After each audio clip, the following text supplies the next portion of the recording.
Ay, la obediencia no suena mal, ¿verdad? Sobre todo los padres. De hecho, la mayoría de los padres esperan eso de sus hijos, que sean obedientes. Se considera como una de las principales características de los niños buenos, ¿verdad? Hoy os traigo uno de los experimentos más famosos de la historia de la psicología, el llamado experimento de Milgram, que es en realidad una serie de experimentos que se publicaron originalmente en los años 60 del siglo pasado, con un título muy sugerente: Los peligros de la obediencia. De este experimento se obtuvieron unos resultados que a día de hoy nos siguen sorprendiendo. Vamos a ver.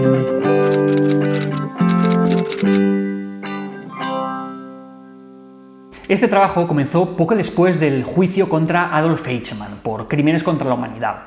Eichmann era el encargado del programa nazi de deportación de los judíos hacia los campos de exterminio. Stanley Milgram, que es el que diseñó este experimento, se preguntaba si tanto Eichmann como tantos otros en la Alemania nazi no eran tanto unos psicópatas malévolos, malvados, sino que en realidad eran personas normales y corrientes que solo estaban siguiendo órdenes. Así diseñó este trabajo para estudiar hasta qué punto la gente estaba dispuesta a seguir órdenes de una figura de autoridad, aun cuando estas órdenes estuvieran en conflicto con sus propios valores. Entonces ideó un sencillo experimento. En cada sesión del experimento participaban dos personas, además del experimentador, que siempre estaba presente. Una era el profesor y la otra era el alumno. Y el director del experimento les explicaba a los dos que iban a estudiar los efectos que tenía el castigo sobre el aprendizaje del alumno. Entonces llevaban al alumno a una habitación donde lo sentaban en una especie de pequeña silla eléctrica. Le ataban los brazos con correas y le ponían en la muñeca un electrodo para administrarle descargas eléctricas. ¿Qué tenía que hacer el alumno? Pues al alumno le leían una lista de pares de palabras que luego tendría que recordar. Cada vez que cometiera un error, el profesor le iba a administrar una descarga eléctrica y con cada error sucesivo la intensidad iba a ser más fuerte. Pero el experimento tenía algunas trampas, algunos trucos. En realidad no iba sobre los efectos del castigo en el aprendizaje del alumno. Este experimento se centraba en realidad sobre el profesor y en averiguar cuánto dolor podría infligir una persona normal a otra simplemente porque una tercera le ordenara hacerlo. Mientras el alumno estaba sentado en su silla eléctrica, el profesor estaba sentado delante de un imponente generador de descargas eléctricas. Era un tablero de instrumentos con 30 interruptores de estos de on-off, con el voltaje marcado en cada uno de los 30 interruptores, que iba desde los 15 hasta los 450 voltios. Y además, para que no hubiera lugar a ninguna duda, estaba escrito debajo de cada etiqueta de voltaje la descripción de los efectos que podía tener, que iban desde una descarga ligera a moderada, a fuerte, muy fuerte, de intensidad extrema, hasta la última, donde ponía literalmente peligro, descarga grave. Hemos dicho que el experimento tenía algunas trampas, ¿no? Pues esta era una. La otra es que el alumno no era en realidad un voluntario del experimento, sino que era un actor que en ningún momento recibía ninguna descarga eléctrica, sino que fingía que recibía esas descargas. Según iba creciendo la intensidad de las descargas que le daba el profesor, el alumno iba reaccionando cada vez más. Durante las primeras descargas prácticamente no reaccionaba, pero al llegar a los 150 voltios pedía por favor que pararan ya el experimento, que no quería continuar y que lo dejaran estar. Con 285 voltios lanza un grito de agonía, de dolor tremendo, y a partir de ahí, poco después ya no emite ningún ruido, cuando le están dando unas descargas eléctricas tremendas, supuestamente. Ante estas manifestaciones de dolor por parte de los alumnos, los profesores mostraban la intención de abandonar la prueba, ¿no? Decían, no, ya está bien con la cosa, ¿no? Pero cada vez que dudaban entre si administrar la descarga o no, el experimentador les ordenaba que continuaran. A veces era suficiente con una única frase, y le decían, por favor, continúe, y simplemente eso era suficiente para que administraran la descarga eléctrica. Una pequeña parte de los sujetos que participaron en el experimento plantaron cara y abandonaron la prueba, pero la inmensa mayoría continuaron obedeciendo hasta el final las órdenes que daba el experimentador. Antes de empezar con los experimentos, Milgram le pidió a un grupo de psiquiatras, de estudiantes, de profesores universitarios que predijeran el resultado que iba a tener. Y hubo bastante acuerdo. La mayoría supusieron que prácticamente todos se negarían a obedecer.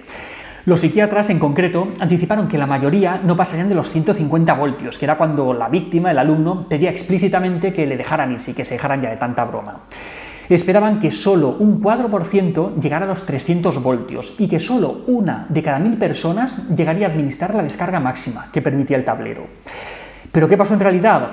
Pues que estas predicciones se alejaron mucho de los resultados finales. De los 40 participantes del primer experimento, 25 obedecieron hasta el final, más de la mitad, un 60%.